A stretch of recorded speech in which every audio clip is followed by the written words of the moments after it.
Okay, so I just use ChatGPT to determine my one investment property, if I should sell it or if I should keep it renting, right?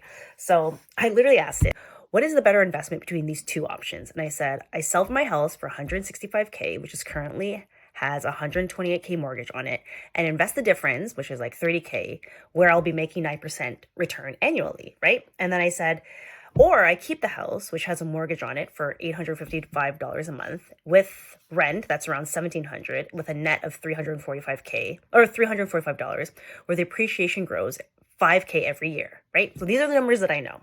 So, it goes through and it's like, okay, I'm going to start evaluating all this difference. What I loved is like, I completely forgot about closing costs. So it's like, yeah, you're actually going to make like 30K and not this whatever. Then I went on renting it all out.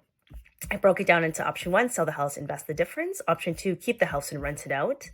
And like it says, like potentially option 2 offers a higher return compared to option 1. However, it carries more risk, which was like property management, all the risks and sort of associated with being a landlord. Cool, right? So it didn't calculate my expenses right. It didn't catch that up. So I said, please recalculate with 345 per month after expenses. So I did the difference. Still, option 2 is still better with the annual return of around $9,000. So I said, recalculate option 2 with the annual appreciation of 3K. Because I think I was just being, that's what I would like it to be, but maybe it's not. So it recalculated again.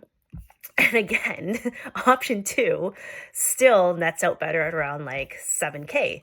So then I was like, what is the appreciation rate in Manitouwadge? And of course, it's like, it couldn't find that information. Next thing for ChatGPT to do. So then I found that it was a 7% month over month. It's been growing 7%, right? So I said, okay, recalculate with a 7% month over month for the next 2 years, right? So I did that. And it comes out at like 377,000. I was like, this doesn't make sense in the math. I was like, recalculate at 7% annually. So it redid that, right? And it says, okay, if I do the two options, I will now net out like around $27,000, right? So I said, recalculate option 1 with 9% compounding interest for 2 years. And I went through all of this and it said, okay, with those two differences, option 1 selling actually outperforms option 2 at a 2-year return. So I said, okay, what's realistic? I'm going to probably hold it for 5 years, right? I'm not going to move the money around that I will invest, or I'm not going to do anything with the house. So recalculate both on a 5-year return. So it went through all the different options. It did all the math. Boom. Option 1, if I were to sell today and invest at 9% compounding interest, in 5 years, I will have around $46,000.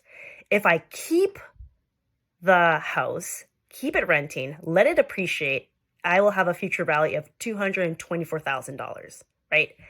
Insane. That just literally made me decide what I'm going to do with this, okay?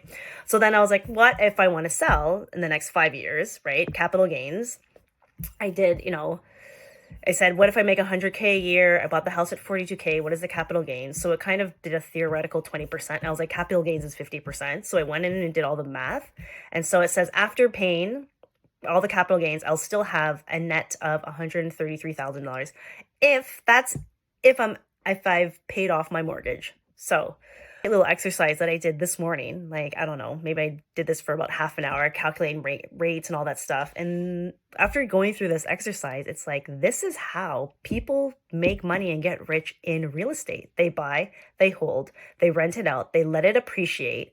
And then after, 5, 10, 15 years, maybe they'll sell. But at that rate, they're now cash flowing way more than they actually started. So as much as I really, really don't want to have the house because I don't like being a landlord and I don't like, all the risks that are associated with, the annual returns that I will make are worth it. It's honestly worth it. So that was me using ChatGPT this morning to determine what my future investment should be on this one property.